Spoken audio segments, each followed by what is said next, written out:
Third, religion is morally compromised. Religion is a bad moral example, especially this book, the Bible. And I think I'm going to prove it here. I'm going to try an experiment. And I'm using Dinesh as an example, but he's a nice guy, and we like him, which makes the example work, okay? I'm going to give you two scenarios, which I think are morally equivalent. Both are fictional. The first one is there's this wonderful, loving family, Christian family. They go to church, they pray, they love God, there's a mother, father, there's children and that. Dinesh breaks into their house. He ties them up, he tortures them, he drowns the cat and he shoots the dog and then he kills the family and he sets the house on fire.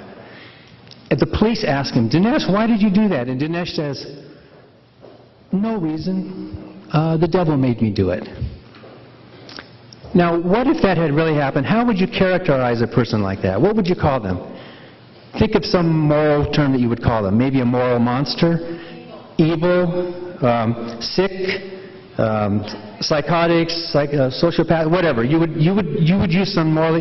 Raise your hand if you would use some kind of a morally negative word to describe the actions of a person who would do something like that. I think every hand would go up in this room, right? You wouldn't describe someone who broke into a house like that? I want to see, is there anybody here who would think that it was okay to break into a house and kill a family like that? I want to see, is there anybody here who does? Okay, nobody, good. Because I didn't see that many hands go up, I was wondering here for a minute. Okay, now here is another fictional story that is morally equivalent. It's the same story, although it's probably worse. The book of Job. Job was a perfect and upright man, the Bible says. He'd never done anything wrong. He had a wonderful religious family.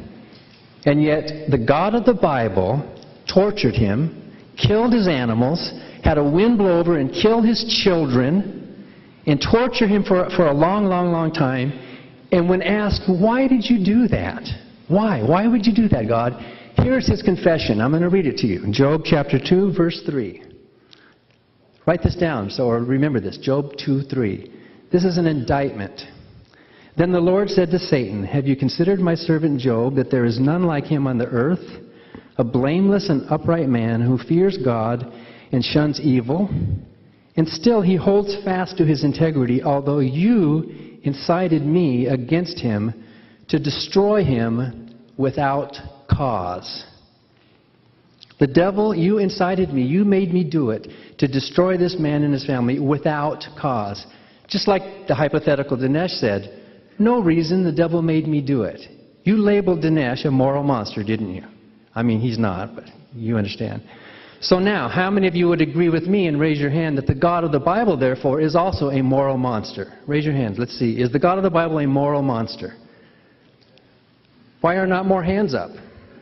It's the same scenario. It's the same situation. I think only, what, about 20% of the hands went up? Is that about right?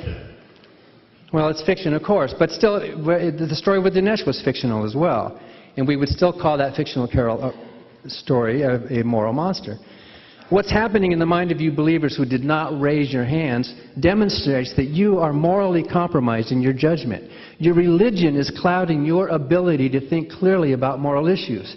Your religion supersedes true morality.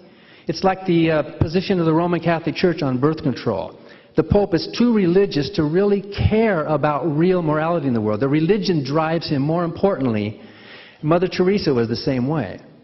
When it comes to the Holy Land, when it comes to holy wars, when it comes to religious divisiveness, people just like you, good people in this audience who could not raise your hand and make a morally true statement because your religion is holding you back. Do you see how it clouds your judgment? This Bible is filled with tons of stories of this brutal deity, bloodthirsty deity who has to shed blood because his vanity is so fragile that if you don't kiss his feet and worship on the Sabbath, he's going to kill and commit genocides. In Ruth Green's book, The Born Again Skeptic's Guides to the Bible, it takes 10 pages just to list the mass killings committed, condoned, or commanded by this God of the Bible. And yet you pretend to love this? You pretend to love this book that has such brutality in it? Remember, Job was without sin. He was perfect. God had no reason. He admitted, I had no cause and the devil made me do it. The way the Bible treats women, for example, is not supportive of equality among women. Look at how for religious right believers, and not all Christians are the same, look how their opinions about the environment, or stem cell research, or birth control, or abortion rights, or gay marriage, or the death penalty, or doctor-assisted suicide, your opinions on these moral issues is twisted. It is biased by your religion. It's like a glasses that is keeping you from really seeing the real world, where the real problems are, because your religion is more important. You're too religious to really care about these issues.